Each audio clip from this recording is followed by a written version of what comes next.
नमस्कार, उत्तराखंड समाचार में आपका स्वागत है। मैं प्रियम शंकर झा। सबसे पहले मुख्य समाचार। प्रधानमंत्री नरेंद्र मोदी का देश के नाम संबोधन। प्रधानमंत्री गरीब कल्याण अन्न योजना का किया विस्तार। अब दिवाली और छठ पूजा तक मिलेगा लाभ।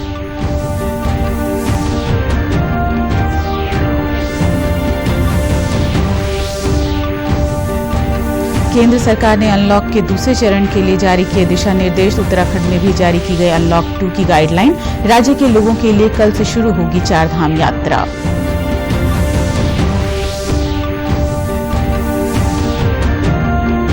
देश में कोरोना की पहली वैक्सीन कोवैक्सीन बनकर तैयार। मानव परीक्षण करने की मिली अनुमति। उत्तराखंड में कोरोना के 8 नए मामले।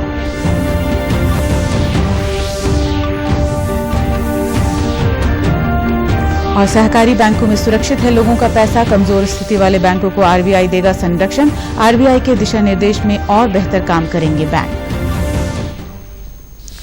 अब खबरें विस्तार से। प्रधानमंत्री नरेंद्र मोदी ने आज राष्ट्र को संबोधित करते हुए कहा कि त्योहारों का ये समय जरूरतें भी बढ़ाता है, खर्चे भी बढ़ाता है और इन सभी बातों को ध्यान में रखते हुए ये फैसला लिया गया है कि प्रधानमंत्री गरीब कल्याण अन्न योजना का विस्तार अब दिवाली और छठ पूजा तक यानी नवंबर महीने के आखिर तक कर दिया जाए।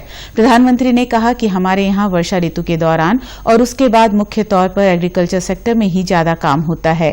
जुलाई से धीरे धीरे त्योहारों का भी माहौल बनने लगता है और देश में आने वाले समय में ढेर सारे त्योहार आने वाले हैं। इसी से जुड़ी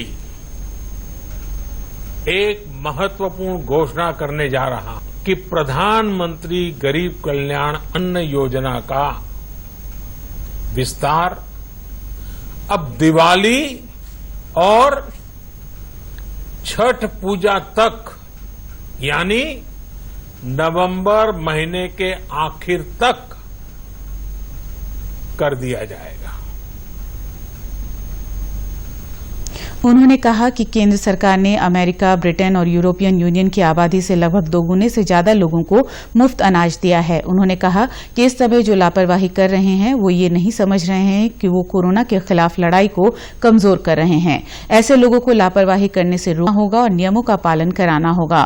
उन्होंने कहा कि कोरोना वैश्विक महामारी के खिलाफ लड़ते हुए अब हम अनलॉक 2 में प्रवेश कर रहे हैं और हम उस मौसम में भी प्रवेश कर रहे हैं जहां सर्दी, जुकाम, खांसी, बुखार के मामले बढ़ जाते हैं। कोरोना वैश्विक महामारी के खिलाफ लड़ते लड़ते अब हम अनलॉक 2 में प्रवेश कर रहे हैं और हम उस मौसम में भी प्रवेश कर रहे हैं जहां सर्दी, जुकाम, खांसी, बुखार ये सारे न जाने क्या क्या होता है, ये मामले बढ़ जाते हैं। प्रधानमंत्री ने कहा कि अगर कोरोना से होने वाली मृत्यु दर को देखें तो दुनिया के अनेक देशों की तुलना में भारत संभली हुई स्थिति में है। समय पर किए गए लॉकडाउन और अन्य फैसलों ने भारत में लाखों लोगों का जीवन बचाया है। प्रधानमंत्री नरेंद्र मोदी ने देश के नाम अपने संबोधन की शुरुआत में कहा कि कोरोना के संकट काल में भारत की स्थिति काफी बेहतर है, लेकिन आज जब हमें ज्यादा सतर्कता की जरूरत है तो लापरवाही बढ़ना बहुत ही चिंता की बात है। समय पर किए गए लॉकडाउन और अन्य फैसलों ने भारत में लाखों लोगों का जीवन बचाया है। केंद्र सरकार ने अनलॉक के दूसरे चरण के लिए दिशा निर्देश जारी किए हैं। इसके अनुसार संक्रमण क्षेत्र बाहर के क्षेत्रों में और अधिक छूट की अनुमति दी गई है। नए दिशा निर्देश 1 जुलाई से प्रभावी होंगे। इसमें कई कार्य चरणबद्ध ढंग से दोबारा शुरू करने की बात कही गई है। गाइडलाइन में संक्रमण वाले क्षेत्रों में पूर्णबंदी को 31 जुलाई तक सख्ती से लागू करने के निर्देश दिए गए हैं। इसके अनुसार मेट्रो, रेल सेवा, cinema hall, gym, swimming pool, मनोरंजन पार्क, थिएटर, बार, सभागार, असेंबली हॉल बंद रहेंगे। सामाजिक, राजनीतिक, मनोरंजन, खेलकूद, सांस्कृतिक, धार्मिक और अधिक भीड़भाड़ वाले अन्य आयोजनों की अनुमति नहीं होगी। गृह मंत्रालय ने कहा है कि भविष्य में इन्हें खोलने का निर्णय स्थिति का आकलन करने के बाद लिया जाएगा। विद्यालयों, महाविद्यालयों और कोचिंग संस्थानों को जुलाई महीने में भी बंद रखने का निर्णय लिया गया है। रात का कर्फ्यू 10 बजे से सुबह 5 बजे तक रहेगा। जिन औद्योगिक इकाइयों में शिफ्टों में काम होता है उनके लिए भी रात्रिकालीन कर्फ्यू में ढील दी गई है। राष्ट्रीय और राज्य राजमार्गों पर आवागमन, सामानों वाहनों की लदाई और उन्हें उतारने के अतिरिक्त बसों, रेलगाड़ियों और हवाई जहाजों से आने वालों को उनके गंतव्य तक पहुंचाने के लिए भी कर्फ्यू में ढील रहेगी। घरेलू विमान सेवा और यात्री रेलगाड़ियों को धीरे धीरे बढ़ाया जाएगा। क्षेत्रों के हिसाब से दुकानों में सुरक्षित दूरी के मानदंड का पालन करते हुए एक साथ 5 से अधिक लोग रह सकते हैं। केंद्र और राज्य सरकारों के प्रशिक्षण संस्थान 15 जुलाई से खुल सकेंगे। वंदे भारत मिशन के अंतर्गत सीमित अंतर्राष्ट्रीय विमान सेवा उपलब्ध होगी। कंटेनमेंट जोन में केवल आवश्यक कार्यों की ही अनुमति होगी। प्रदेश सरकार ने स्थानीय लोगों के लिए कल से शुरू होने जा रही चारधाम यात्रा की तैयारियां पूरी कर ली हैं। यात्रा पर जाने वाले लोगों के लिए देवस्थानम बोर्ड ने एक हेल्प डेस्क बनाया है। यात्रा पर जाने वाले लोग हेल्प डेस्क के नंबर 7060728843 और 9758133933 पर संपर्क कर सकते हैं। इन नंबरों पर कॉल कर लोग चारधाम यात्रा से जुड़ी जानकारी ले सकते हैं। यात्रा के लिए पंजीकरण करना अनिवार्य है। इसके लिए देवस्थानम बोर्ड की वेबसाइट बद्रीनाथ-केदारनाथ.gov.in पर पंजीकरण कर ई पास बनाने की सुविधा दी गई है। यात्रा के दौरान ई पास के साथ अपलोड किए गए फोटो आदि साथ में रखनी होगी। देवभूमि उत्तराखंड में कल से चारधाम यात्रा प्रारंभ होने वाली है और इस यात्रा के अंदर कोविड के कुछ हिदायत हैं जो हम लोगों को पालन करने होंगे। 10 साल से नीचे और 65 साल से ऊपर का व्यक्ति इसमें नहीं जाएगा और इसके अंदर आपको हमेशा आईडी कार्ड रखना पड़ेगा, चाहे आधार कार्ड हो, कोई भी कार्ड हो, आपका अपना आईडी आपको साथ रखना होगा। तो ये सारी हिदायतों के साथ ये यात्रा शुरू हो रही है और इसमें रजिस्ट्रेशन होना बहुत जरूरी है और हम ये चाहेंगे कि रजिस्ट्रेशन के बाद कोई भीड़ भाड़ ना हो। प्रसाद भी आप अपने घर से नहीं ले जा पाएंगे। प्रसाद भी जो है आपको वहीं खरीदना होगा और वहीं चढ़ाना होगा और सोशल डिस्टेंसिंग का पालन करना होगा। वहीं अनलॉक 2 को लेकर उत्तराखंड सरकार ने भी गाइडलाइन जारी कर दी है। राजधानी देहरादून में कोरोना वायरस के चलते बीते 3 महीनों से देहरादून नगर निगम क्षेत्र के साथ ही गढ़ी और क्लेमेंट टाउन छावनी परिषद क्षेत्र में सभी धार्मिक स्थल, मॉल और होटल बंद थे। 1 जुलाई से प्रशासन इन्हें खोलने जा रहा है। धार्मिक स्थलों में प्रवेश से पहले हाथ पैर साबुन से धोने होंगे। केवल उन्हीं लोगों को प्रवेश की अनुमति दी जाएगी जिनमें कोरोना का कोई लक्षण नहीं होगा। सोशल डिस्टेंसिंग का पालन करना होगा। मास्क लगाना भी अनिवार्य किया गया है। कंटेनमेंट जोन में मौजूद धार्मिक स्थल, होटल और मॉल बंद ही रहेंगे। ग्राहकों के बीच कम से कम 6 फीट की दूरी रखना जरूरी होगा। Cinema hall, gym, swimming pool, park, bar, auditorium, सभा कक्ष, मैरिज गार्डन अभी बंद रहेंगे। आहिस्ता हम सारा खुलने की तरफ जा रहे हैं। अनलॉक 1 में काफी कुछ खुला, हम लोग 2 में फिर बाकी बचे हुए चीज खोलने की तरफ हम लोग बढ़ रहे हैं। कुछ चीजें अभी भी जो नहीं छूट दी गई है, स्कूल है, कॉलेज है, जिम है, इस प्रकार की कुछ चीजें हैं जिनमें नहीं छूट दी गई है, लेकिन बाकी सब में आहिस्ता आहिस्ता छूट देते हुए और सब नॉर्मल की तरफ हम लोग जा रहे हैं। राज्य में कोरोना के मामले लगातार बढ़ते जा रहे हैं। हालांकि पिछले 2-3 दिनों से मामलों के तेजी से बढ़ने की संख्या में कुछ कमी हुई है। राज्य में कोरोना के कल शाम 8 नए मामले आने के बाद कुल संक्रमित मरीजों की संख्या 2831 हो गई है, जबकि अब तक 2111 कोरोना संक्रमित मरीज ठीक होकर घर जा चुके हैं। कल देहरादून में 4, नैनीताल और उधमसिंह नगर में 2-2 मामले सामने आए हैं। कोरोना वायरस से बचने के लिए देश की पहली वैक्सीन कोवैक्सीन बनकर तैयार हो गई है। इस वैक्सीन को भारत बायोटेक ने बनाया है। कंपनी ने दावा किया है कि ये देश की पहली कोरोना वैक्सीन है। औषधि महानियंत्रक ने देश में विकसित कोविड-19 के पहले टीके को कोवैक्सीन का मानव परीक्षण करने की अनुमति दे दी है। निजी क्षेत्र की कंपनी ने इस टीके का विकास भारतीय आयुर्विज्ञान अनुसंधान परिषद के साथ मिलकर किया है। लोगों पर इस टीके का परीक्षण 2 चरणों में होगा और यह अगले महीने से शुरू होगा। कोवैक्सीन नाम का यह टीका अब तक किए गए परीक्षणों में सफल रहा है। भारतीय रिजर्व बैंक की देखरेख में सहकारी बैंकों के बेहतर परिचालन के उद्देश्य से केंद्र सरकार के प्रस्ताव की सहकारी बैंकों ने सराहना की है। अल्मोड़ा अर्बन कोऑपरेटिव बैंक के सचिव महाप्रबंधक पीसी तिवारी ने कहा कि जिन सहकारी बैंकों की स्थिति अच्छी नहीं है, आरबीआई उन्हें संरक्षण के दायरे में रखने जा रहा है। इससे लोगों का पैसा सुरक्षित रहेगा। उन्होंने बताया कि हमारा बैंक आरबीआई की गाइडलाइन के अंतर्गत ही संचालित है। आज की स्थिति में हमारी जो है बड़ी आर्थिक सुदृढ़ आर्थिक स्थिति है। बैंक पूरा आरबीआई के अंतर्गत जो उसके रूल रेगुलेशन नियम जो होते हैं उसके अनुसार कार्य करता है। जनता का पैसा पूर्ण तरह सुरक्षित रहेगा। जिस तरह राष्ट्रीयकृत बैंक में सुरक्षित है, उसी तरह सहकारी बैंक में भी सुरक्षित। वहीं जिला सहकारी बैंक के महाप्रबंधक नरेश चंद ने कहा कि सहकारी बैंक आरबीआई और नाबार्ड के अंतर्गत ही कार्य करता है। और हमारे एक्ट के अंतर्गत जो है हम आरबीआई के करते हैं, जैसे डिपोजिटर का पैसा हमारे यहाँ जो है पहले 1 लाख तक था, 5 लाख कर दिया है। डिपोजिटर का पैसा हमारे सहकारी बैंक में सुरक्षित है। सहकारी बैंक जो है आरबीआई और नाबार्ड के उससे जो है अंतर्गत हम उनके नियमों के अंतर्गत ही काम करते हैं, उसके बाद कोई भी हम कार्य नहीं करते। लॉकडाउन के दौरान घर आए प्रवासी उत्तराखंडी अब अपने घर पर ही स्वरोजगार करने लगे हैं। नैनीताल जिले के सुयालबाड़ी के चौफा गांव में दिल्ली में एक होटल में काम करने वाले हरीश नेगी ने मिसाल पेश की है। गांव लौटने के बाद उनके सामने रोजगार का संकट हो गया, लेकिन हरीश ने इंटरनेट के माध्यम से जानकारियां जुटाकर बिच्छू घास को रोजगार का नया जरिया बना लिया।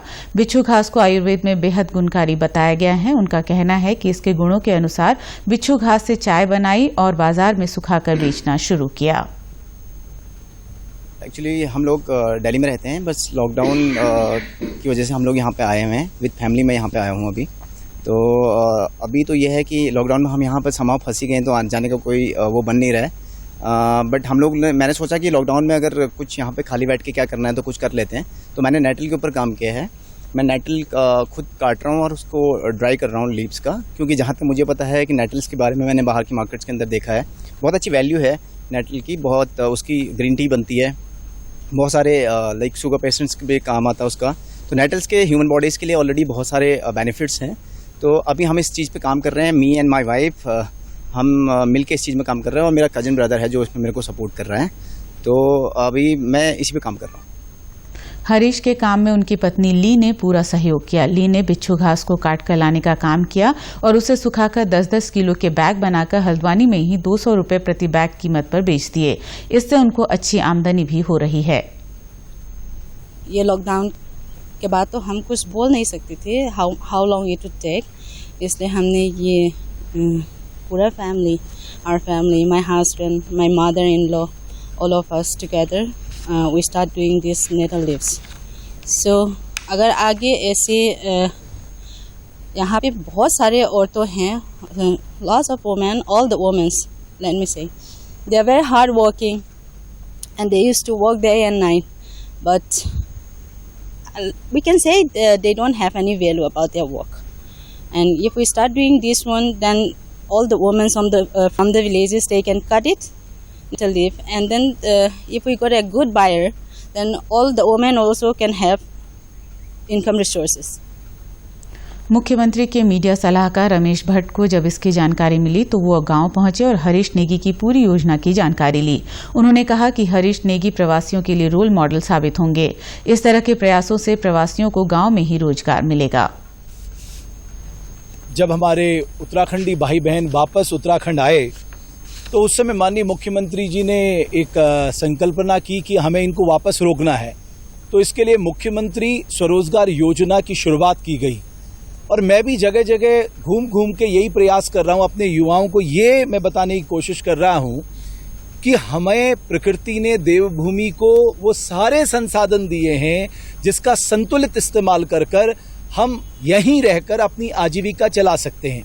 और यही कारण है कि ये जो आपने जो आज जो स्टोरी कवर की है, हमारे यहाँ बड़े पैमाने पे बिच्छू घास होता है जिसको गढ़वाल में कंडाली कहते हैं, उसका भी इस्तेमाल हम जैकेट बनाने के लिए कर रहे हैं, खाने के लिए हम उसका इस्तेमाल कर रहे हैं, हर्ब्स के लिए उसका इस्तेमाल कर रहे हैं। केंद्र सरकार ने चाइनीज ऐप पर बड़ा फैसला लिया है। इसके तहत टिकटॉक समेत 59 मोबाइल ऐप को देश की संप्रभुता, एकता और रक्षा के लिए खतरा बताते हुए उन पर प्रतिबंध लगा दिया गया है। इनमें से अधिकतर चीनी मोबाइल ऐप हैं। सरकार ने जिन ऐप्स पर प्रतिबंध लगाया है उसमें TikTok, share it, WeChat, MI video call समेत अन्य ऐप शामिल हैं। इलेक्ट्रॉनिक्स और सूचना प्रौद्योगिकी मंत्रालय ने कहा है कि ये ऐप देश की संप्रभुता, अखंडता और सुरक्षा के लिए खतरा हैं। आईटी मंत्रालय ने एक आधिकारिक बयान में कहा कि उसे विभिन्न स्रोतों से एंड्रॉयड और आईओएस प्लेटफॉर्म पर उपलब्ध कुछ मोबाइल ऐप के दुरुपयोग के बारे में कई शिकायतें मिली हैं। इन रिपोर्ट में कहा गया है कि ये ऐप उपयोगकर्ताओं के डेटा को चुराकर उन्हें गुपचुप तरीके से भारत के बाहर स्थित सर्वर को भेजते हैं। इसमें कहा गया है कि देश की राष्ट्रीय सुरक्षा के प्रति शत्रुता रखने वाले तत्वों द्वारा इन आंकड़ों का संकलन, इसकी जांच पड़ताल भारत की संप्रभुता और अखंडता पर आघात होता है। यह बहुत अधिक चिंता का विषय है जिसके खिलाफ आपातकालीन उपायों की आवश्यकता है। साथ ही गृह मंत्रालय के अंतर्गत आने वाले वाले भारतीय साइबर अपराध समन्वय केंद्र ने भी इन ऐप्स पर प्रतिबंध लगाने की सिफारिश की थी। स्वदेशी जागरण मंच की ओर से चलाए जा रहे स्वदेशी स्वावलंबन अभियान से विधानसभा अध्यक्ष प्रेमचंद अग्रवाल भी जुड़ गए हैं। विधानसभा अध्यक्ष ने कहा कि भारत आत्मनिर्भर तभी बनेगा जब प्रत्येक व्यक्ति स्वावलंबी होगा। उन्होंने कहा कि स्वदेशी जागरण मंच का अभियान वर्तमान परिस्थितियों को देखते हुए अत्यंत आवश्यक है। उन्होंने कहा कि देश में सभी लोगों को स्वदेशी वस्तुओं का उपयोग करना चाहिए, जिससे देश में बनी वस्तुओं की बिक्री बढ़ेगी और लोग स्वावलंबी बनेंगे। आत्मनिर्भर तभी हो सकता है कि जब हम स्वदेशी अपनाएंगे, और स्वदेशी जागरण मंच इस हेतु बहुत पहले से अभियान चलाए हुए है। मुझे तो याद है कि स्वदेशी जागरण मंच के अनेकों अभियानों में मैं खुद शामिल रहा हूँ, और उससे पहले मैं पहले से पक्षधर रहा हूँ कि हम अपने स्वदेशी जितने भी चीजें हैं उनका हम इस्तेमाल करें, प्रयोग करें और लोगों को प्रोत्साहित करें। इसी प्रकार यदि हम लोग स्वदेशी अपनाएंगे तभी हम स्वावलंबी हो पाएंगे। मेरा ऐसा मानना है स्वदेशी अपनाने के बाद हमारा देश आत्मनिर्भर होगा। मेरी स्वदेशी जागरण मंच को बहुत बधाई है, और निश्चित रूप से मैं आज आप सबसे आग्रह कर रहा हूं कि स्वदेशी अपनाकर ही हम अपने देश को आगे बढ़ा सकते हैं। उत्तराखंड के समाचारों में बस इतना ही। चलते चलते मुख्य समाचार एक बार फिर। प्रधानमंत्री नरेंद्र मोदी का देश के नाम संबोधन। प्रधानमंत्री गरीब कल्याण अन्न योजना का किया विस्तार। अब दिवाली और छठ पूजा तक मिलेगा लाभ।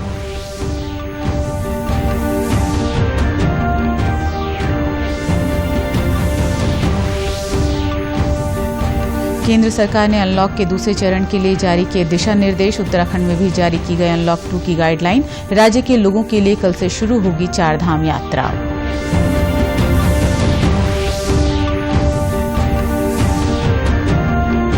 देश में कोरोना की पहली वैक्सीन कोवैक्सीन बनकर तैयार। मानव परीक्षण करने की मिली अनुमति। उत्तराखंड में कोरोना के 8 नए मामले।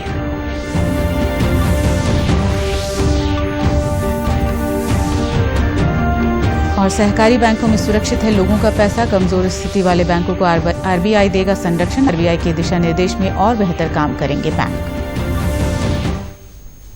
उत्तराखंड की खबरों के लिए आप हमसे सोशल मीडिया पर भी जुड़ सकते हैं। हमारा ट्विटर हैंडल है DD News_देहरादून। हमारा फेसबुक पेज है DD News उत्तराखंड, और हमारे YouTube channel DD News Uttarakhand को भी सब्सक्राइब करें। नमस्कार।